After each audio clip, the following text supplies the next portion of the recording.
नमस्कार, स्वागत है आप सभी का हमारे प्रोग्राम में। मैं हूं आपके साथ मानवर्धन कंठ और आज की परिचर्चा का हमारा विषय है India innovation index. NITI Aayog ने हाल ही में भारत का पहला इंडिया इनोवेशन इंडेक्स यानी कि भारत नवाचार सूचकांक जारी किया है, जिसके अनुसार देश का सबसे इनोवेटिव राज्य है कर्नाटक, जबकि सबसे कम इनोवेटिव राज्यों में है झारखंड, बिहार, छत्तीसगढ़, मध्य प्रदेश और राजस्थान। ग्लोबल इनोवेशन इंडेक्स की तर्ज पर तैयार इस सूचकांक से यह परखने की कोशिश की गई है कि राज्यों और केंद्र शासित प्रदेशों में सामाजिक आर्थिक विकास के लिए आखिर किस प्रकार के इनोवेशन किए जा रहे हैं। नई पहल का आकलन इसलिए भी किया गया है ताकि इसके आधार पर नीति निर्माता अपनी योजना को दिशा दे सकें। जानना दिलचस्प होगा कि इंडिया इनोवेशन इंडेक्स का उद्देश्य आखिर है क्या, किन मानकों पर रैंकिंग की गई है और आखिर देश में इनोवेशन की आगे की राह कैसी है। इन तमाम सवालों के जवाब देने के लिए आज हमारे साथ स्टूडियो में मौजूद हैं नेशनल इनोवेशन फाउंडेशन के संस्थापक और IIM अहमदाबाद के visiting faculty professor Anil Gupta ji और MHRD के chief innovation officer doctor Abhay Jere. Sir, आप दोनों का बहुत बहुत स्वागत है। नमस्कार। चर्चा की शुरुआत प्रोफेसर गुप्ता आपसे करना चाहूँगा। ये इंडिया इनोवेशन इंडेक्स कॉन्सेप्ट क्या है और आखिर इसको किस उद्देश्य से लाया गया है, और साथ साथ ये भी बता दीजिए एक आम आदमी इनोवेशन को कैसे समझ सके। कोई भी समाज अगर प्रगति की तरफ अग्रसर होना चाहता है तो उसमें ऊर्जा आनी चाहिए, उत्साह आना चाहिए। जी बिल्कुल। उत्सुकता बढ़नी चाहिए। अब उत्सुकता, उत्साह, ऊर्जा और उल्लास का जो संबंध है वो सीधी बात से जाहिर हो जाएगा कि अगर जो सड़क के किनारे मान लीजिए एक मूंगफली बेचने वाला है और उसको लगता है कि शाम को दिए की रोशनी में लोगों को मेरा समाज अच्छा नहीं दिखता है, वो एक सोलर लैंप लगाता है वहाँ पर।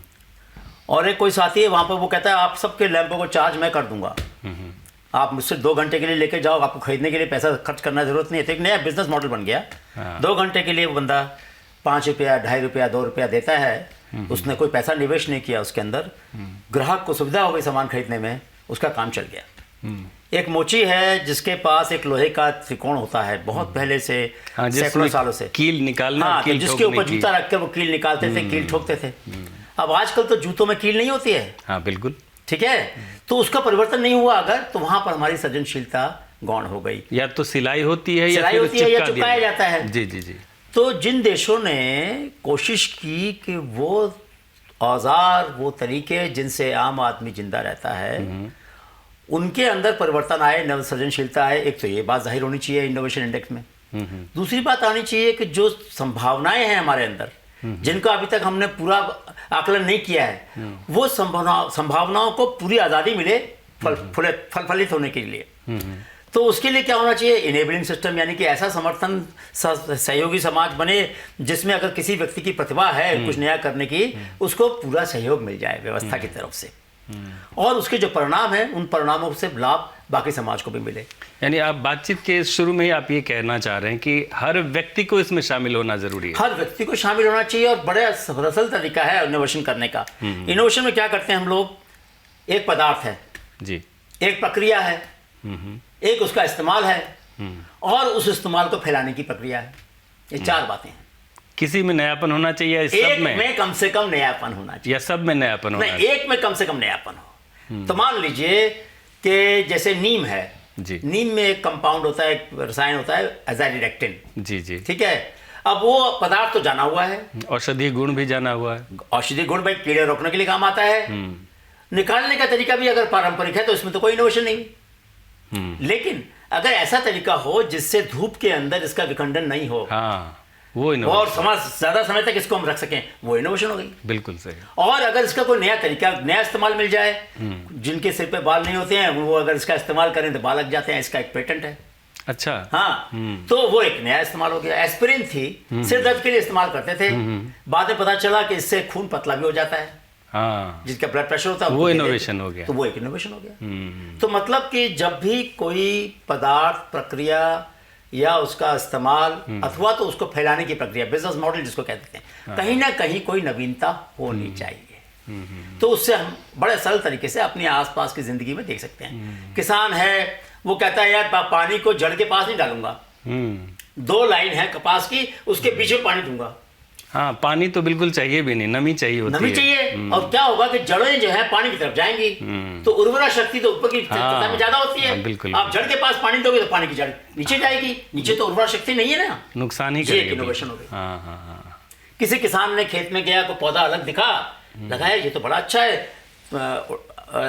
जैसे वो अरहर की दाल होती है ना, तो अरहर की दाल में पीला फूल आता है, उसने एक लाल फूल का पौधा देख लिया, अलग से रखा, उसका अध्ययन किया, अरे भाई जो कीड़े हैं वो पीले फूल से आकर्षित होते हैं, लाल से नहीं होते। अच्छा, ऐसा है। लोगों का प्रकोप कम हो गया, नई वैरायटी बन गई दूल्हा भाई की। अच्छा अच्छा। तो मतलब कि कहीं ना कहीं कोई नवीनता आनी चाहिए हमारे काम करने के तरीके तो में। ये तो इनोवेशन को ये समझने innovation। का तरीका हुआ, लेकिन मेरा सवाल था कि ग्लोबल इनोवेशन इंडेक्स की तर्ज पर इंडिया में भी पहली बार शायद ये। इसका कारण बड़ा सरल है कि जो हमारे साधन है वो तो सीमित होते जाएंगे, हाँ हाँ। और जरूरतें बढ़ती जाएंगी। तो कैसे होगा ये काम? जब साधनों का उपयोग ज्यादा से ज्यादा सक्षम हो, हम कम साधन से ज्यादा फायदा उठा सकें, तो उसके लिए पहले एक उसके लिए सूचकांक। इनोवेशन की जरूरत है। यानी कि इनपुट और आउटपुट, हमने कितना माल डाला और उससे कितना परिणाम निकला, इसका जो अनुपात है वो इनोवेशन बदल देता है। डॉक्टर जेरे, आपसे जानना चाहूँगा कि ये जो पहली बार ये कोशिश की गई है जिसमें कर्नाटका को अव्वल दर्जा दिया गया है इनोवेटिव स्टेट के रूप में, आपका क्या कहना है इस मामले में? क्या पैरामीटर्स रखे गए होंगे? ये जो इनोवेशन इंडेक्स इंडिया का बनाया है जी। वो ग्लोबल इनोवेशन इंडेक्स के तर्ज पे है। बिल्कुल। टर्मिनोलॉजी थोड़ी सी अलग हो सकती है, लेकिन मोर और लेस पैरामीटर्स सेम है। जैसे क्या क्या पैरामीटर्स? तो उसमें उन्होंने 5 एनेबलर्स बनाए हैं और 2 परफॉर्मेंस आउटपुट बनाए, यानी इनपुट जी जी की क्वालिटी क्या है और आउटपुट की क्वालिटी क्या है। तो इनपुट में अगर आप देखोगे, क्या हमारा ह्यूमन कैपिटल, हमारा मानव संसाधन जो है वो कितना समृद्ध है, एक है। दूसरी, इन्वेस्टमेंट्स कितनी आ रही हैं उस क्षेत्र में, उस जिले, उस राज्य में। देन वहां का लीगल फ्रेमवर्क कैसा है, एनेबलिंग फ्रेमवर्क कैसा है, देन बिजनेस एनवायरनमेंट कैसा है। ये ऐसे 5 जो चीजें उन्होंने ली है। नॉलेज प्लेटफॉर्म वहां का कैसा है, वो एक एनेबलर्स यानी इनपुट एनेबलर्स है। और आउटपुट में जहां से नॉलेज, जिसे को बोलते हैं कि knowledge output and knowledge diffusion, उन्होंने ये टर्म्स दोनों यूज की है। यानी कितना नया, as professor Gupta ji said, कि उसमें से कितना नया आईपी निकलता है, इंटेलेक्चुअल प्रॉपर्टी हो, नए प्रोडक्ट्स हो, उसका कमर्शियलाइजेशन हो, वो आउटपुट में है। और डिफ्यूजन अगर आप देखोगे, उससे एक्सपोर्ट्स कितना बढ़ा है, इकोनॉमी में कितना सहयोग तो हुआ बेसिकली ये आमतौर पर हम समझ सकते हैं कि या तो ऐसा होगा कि कर्नाटका में बहुत सारे एजुकेशनल हब्स हैं, इंस्टीट्यूट्स हैं, इस वजह से, या बहुत सारा इन्वेस्टमेंट गया इस वजह से ऐसा उनका। तो अगर आप ये देखोगे, उसके मैं जब उसको स्टडी कर रहा था तब मैंने देखा हर एक एनेबलर्स पे, परफॉर्मेंस पे जो मार्क्स उन्होंने दिए हैं वो कैसे दिए हैं। अगर कर्नाटका का अगर मार्क्स 24-25 है, तो झारखंड उस लिहाज से 7, 8, 9 पे है। यानी हम डॉक्टर जेरे अभी चर्चा का सिलसिला जारी रहेगा। लेंगे एक छोटा सा ब्रेक के बाद जब वापस होंगे तब जानने की कोशिश करेंगे कि इंडिया इनोवेशन इंडेक्स को लेकर के हमारे देश में किस किस तरह की चर्चाएं हैं और क्या इसको बेहतर बनाने का और उपाय हो सकता था। बने रहिएगा हमारे साथ।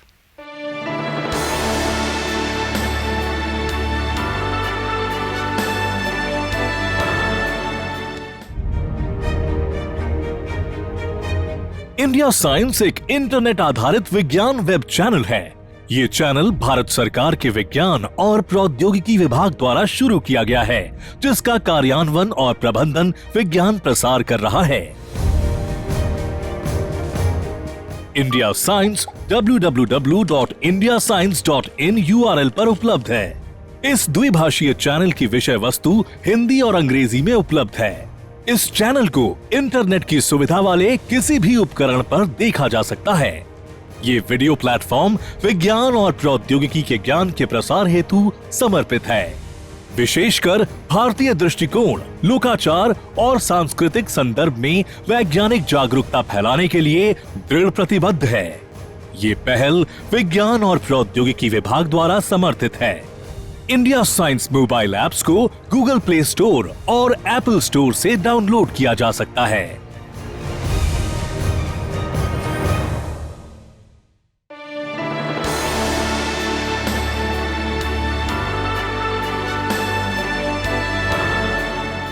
ब्रेक के बाद एक बार फिर से आपका स्वागत है हमारी परिचर्चा में। आज का हमारा विषय है इंडिया इनोवेशन इंडेक्स।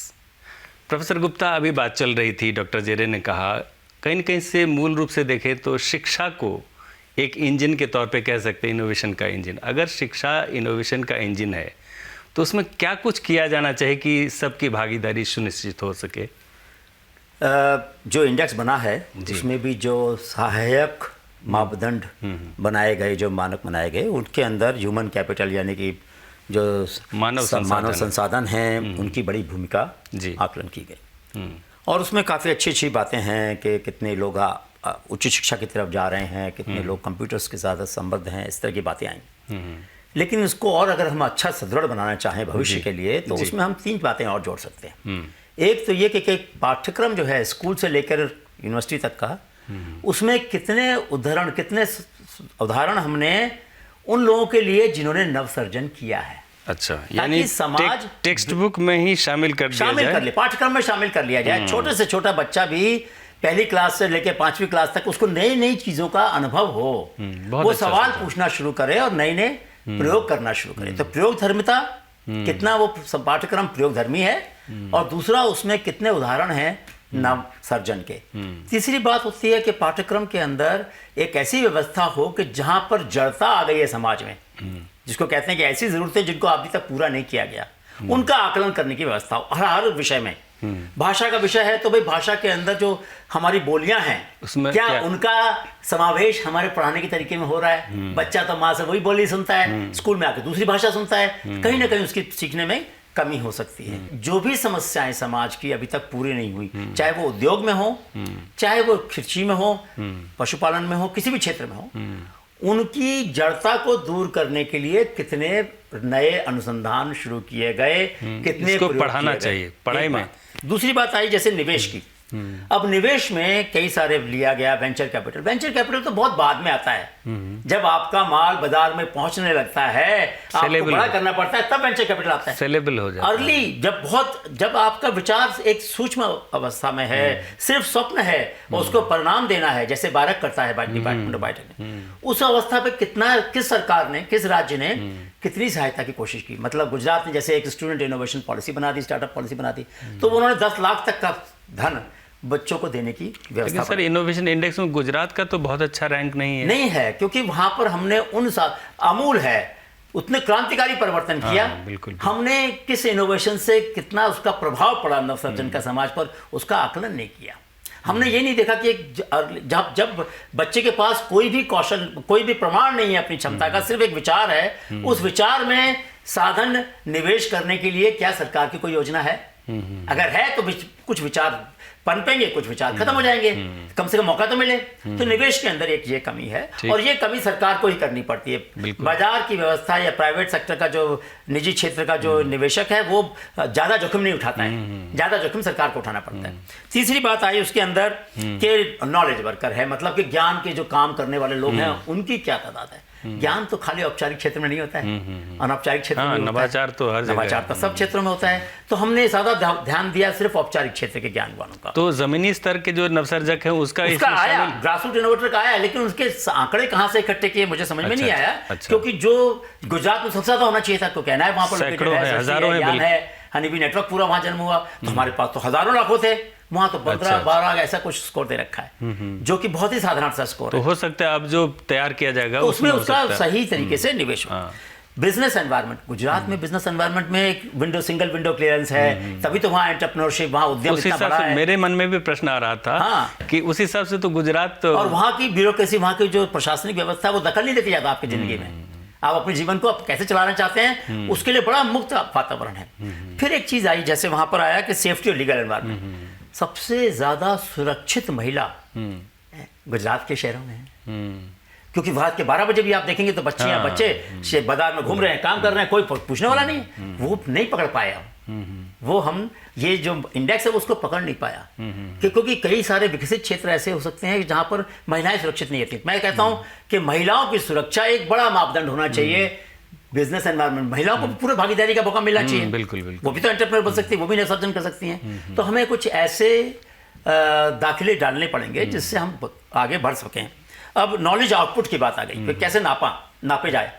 तो जो स्टैंडर्ड जो मानक होता है इसकी एक बड़ी भूमिका होती है क्योंकि मानक से तय होता है कि किस स्तर की तकनीक को हम सही मानेंगे, अच्छा मानेंगे। उससे भी बेहतर जो मानक बना दे समाज के आपके अंदर। सुझाव बहुत रचनात्मक हैं। मूल प्रश्न पे मैं आपसे जानना चाहूँगा डॉक्टर जेरे, क्योंकि आप मिनिस्ट्री ऑफ HRD से हैं और चीफ इनोवेशन ऑफिसर हैं। इस मामले में MHRD क्या कह रहा है, क्या सोच रहा है, इनोवेशन को देश में कैसे बढ़ावा मिल सकेगा? अगर आप मेरा पोजीशन भी देखोगे, चीफ इनोवेशन ऑफिसर, ये न्यूली क्रिएटेड है, अपने आप में एक इनोवेशन है क्योंकि MHRD को भी ऐसा लगा कि 3-4 साल से लग रहा है कि इनोवेशन पे बहुत एजुकेशन सिस्टम में बहुत थ्रस्ट देना चाहिए।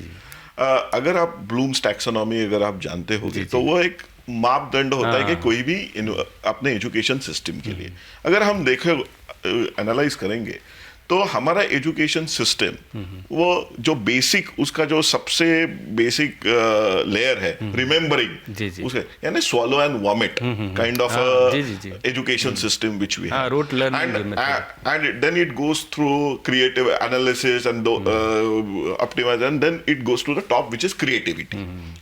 तो क्रिएटिविटी के अगर तरफ अपने को जाना होगा तो हमारे सिलेबस में problem solving abilities, cognitive skills जो कहते हैं उसको हमने उसमें इम्बाइब करना चाहिए। 4 साल पहले हमने एक बहुत ही छोटा उपक्रम चलाया जो अभी दुनिया का सबसे बड़ा ओपन इनोवेशन मॉडल बन गया है, उसके स्मार्ट इंडिया हैकाथॉन। जब मैं प्रॉब्लम सॉल्विंग की बात कर रहा हूं तो उसमें छात्रों को जोड़ दिया। हाँ, छात्रों को जोड़ा। हमने क्या किया कि देश की समस्या है, जैसे अनिल गुप्ता जी कह रहे थे कि हमारे देश की समस्या क्या है, तो हमने क्या किया, हम 25 मिनिस्ट्रीज के पास गए और उनको पूछा, रेलवेज हो, रोड ट्रांसपोर्ट हो, रूरल डेवलपमेंट हो, इसरो जैसे हो या वुमेन एंड चाइल्ड भी हो, उनको पूछा कि आपके 10 टॉप 10 प्रॉब्लम स्टेटमेंट्स हमें दे दो जो आप ये कर रहे हैं, प्रॉब्लम्स है। हमने वो प्रॉब्लम स्टेटमेंट्स पूरे इकट्ठे किए और हमने बच्चों को, देश के पूरे इंजीनियरिंग छात्रों को हमने चैलेंज किया कि ये प्रॉब्लम्स है, ये आपको सॉल्व करने हैं। और आपको ताज्जुब होगा कि 2 लाख से ज्यादा बच्चे सामने आए, वो अब उसमें से स्टार्टअप्स अभी निकल रहे हैं। बट अभी जब मैं देख रहा हूं, जब मैं 50 से ज्यादा वाइस चांसलर से बात की है, डायरेक्टर से बात की है, सब मानते हैं कि इनोवेशन एंटरप्रेन्योरशिप प्रमोशन उसका प्रमोट करना चाहिए, लेकिन many of them don't know how to do it. Okay, तो हमने एक अनोखा प्रोग्राम लाया है, इंस्टीट्यूशनल इनोवेशन काउंसिल्स, IICs नाम से। थ्रू IICs अभी मैं 1500 से ज्यादा इंस्टीट्यूट्स को मंथली बेसिस पे हैंडल कर रहा हूं। अगर इंडिया में इनोवेशन का इकोसिस्टम खड़ा करना है तो हमको हजारों आइलैंड्स इनोवेशंस के खड़े करने पड़ेंगे। बहुत अच्छी बात कही डॉक्टर जेरे। अभी चर्चा का सिलसिला यूं ही जारी रखेंगे, लेते एक छोटा सा ब्रेक के बाद जब वापस होंगे तो जानेंगे कि इनोवेशन में देश को आगे बढ़ाने के और क्या क्या उपाय हो सकते हैं। बने रहिएगा हमारे साथ।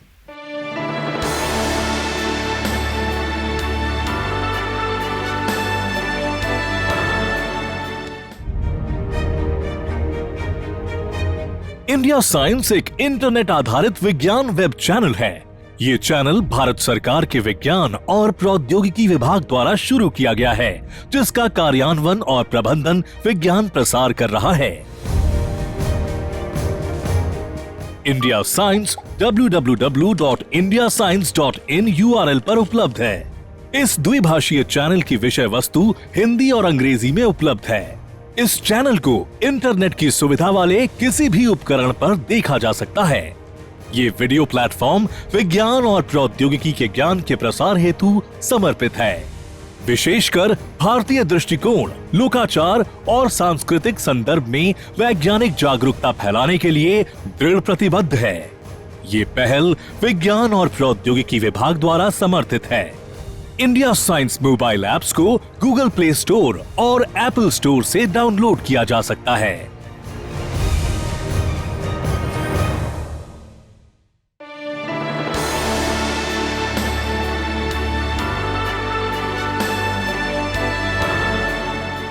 ब्रेक के बाद एक बार फिर से आपका स्वागत है हमारी परिचर्चा में।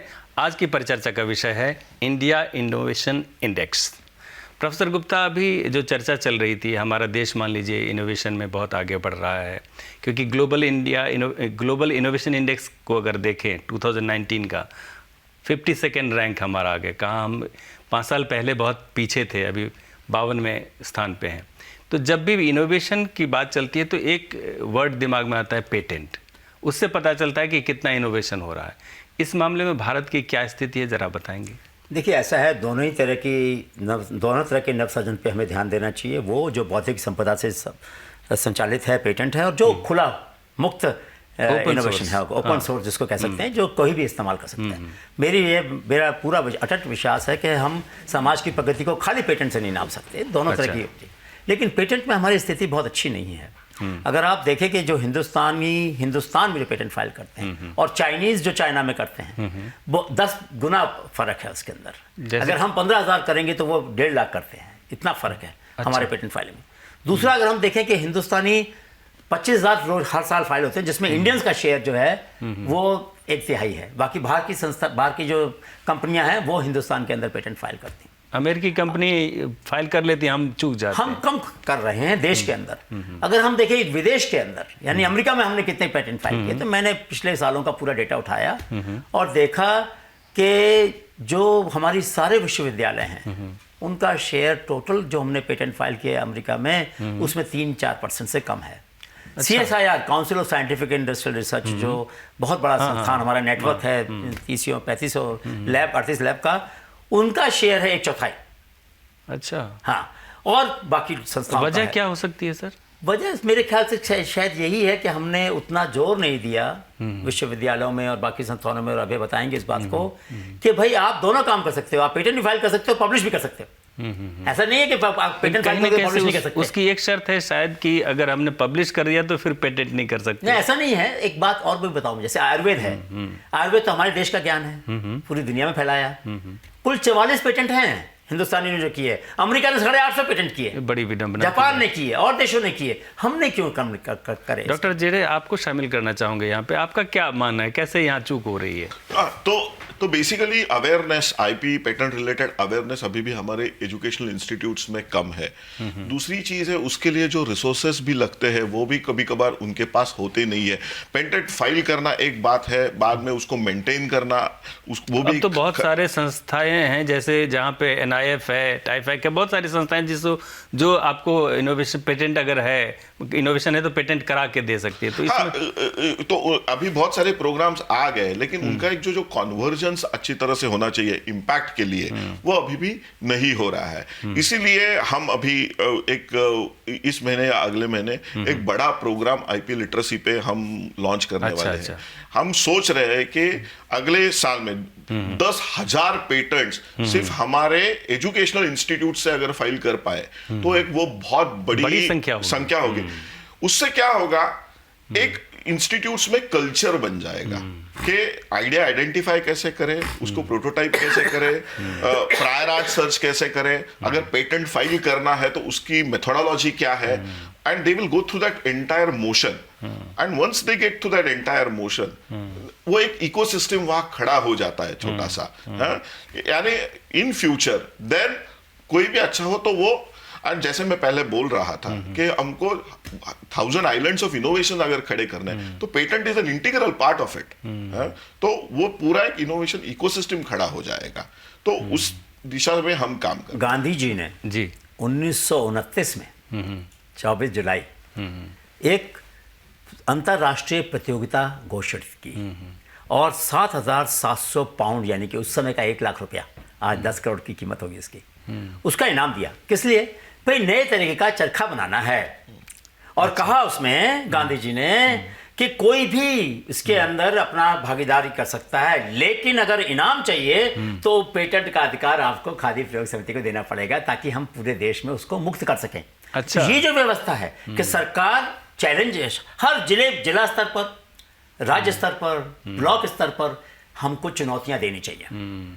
कि भाई ये चुनौती हमारे ब्लॉक की है, ये चुनौती हमारे जिले की है, जो भी इसका समाधान लेना चाहिए, उस जिले से नहीं कहीं से भी। जो प्रक्रिया है बहुत ही सशक्त प्रक्रिया है। पूरे देश से 4.5 लाख स्कूलों से 2-2 विचार, यानी कि 10 लाख विचारों की इसमें भूख है।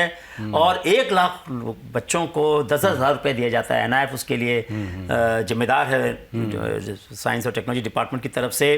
और काफ़ी सफलता मिली उनको। 2.5 लाख 3 लाख तो उनके पास प्रविष्टियाँ आई हैं। 60 बच्चों को उन्होंने बाहर भी भेजा, विदेशों में भेजा है। इन बच्चों को जापान गए, कहाँ गए, और राष्ट्रपति जी द्वारा उनको पुरस्कृत किया गया। तो मतलब कि बच्चों में कौतूहल पैदा हो जाए, उनके अंदर नया कुछ करने की क्षमता आए। लेकिन उसके लिए बहुत जरूरी होगा कि माँ बाप और अध्यापक दोनों ये माने कि ये बच्चों की प्रतियोगिता है। अध्यापकों के विचार बच्चों के जरिए नहीं आने चाहिए। उनकी मौलिक विचार करने की, सोचने की क्षमता बढ़ाई। मैं तो इससे आगे कहूंगा कि बहुत बार ऐसा होता है जब मैं स्कूल्स में, कॉलेजेस में, कि बच्चों का विचार अध्यापक या पेरेंट पहले किल करते हैं। उनको पहले एक रिस्ट्रिक्ट के एकेडमिक्स करो, जी, उसमें पहले बांध देते हैं। और बाद में हमें ऐसा होता है कि कोई भी अच्छा आइडिया हमारी तरफ से नहीं आ रहा है। देश में इनोवेशन या नवाचार का इकोसिस्टम मजबूत हो सके, इसके लिए जहां एक तरफ सरकार द्वारा की गई पहलकदमियां कारगर साबित हो रही हैं, वहीं दूसरी ओर कुछ जगहों पर यह समाज के द्वारा स्वतः स्फूर्त ढंग से भी आजमाया जा रहा है। नई सोच से परिवर्तन की इच्छा शक्ति पैदा हुई है और एक ऐसा माहौल बना है कि अगर हम कुछ नया करने की ठान लें तो दुनिया की कोई ताकत हमें आगे बढ़ने से नहीं रोक सकती। आज की परिचर्चा में भाग लेने के लिए अपने दोनों मेहमानों का बहुत बहुत धन्यवाद, आभार। उम्मीद करते हैं आज की परिचर्चा आपको अच्छी लगी होगी, आपको हमारा प्रोग्राम पसंद आया होगा। आप अपनी राय हमें नीचे लिखे पते पर भेज सकते हैं। अगली बार फिर हाजिर होंगे एक और रोचक विषय के साथ। तब तक के लिए दीजिए हमें इजाज़त। नमस्कार।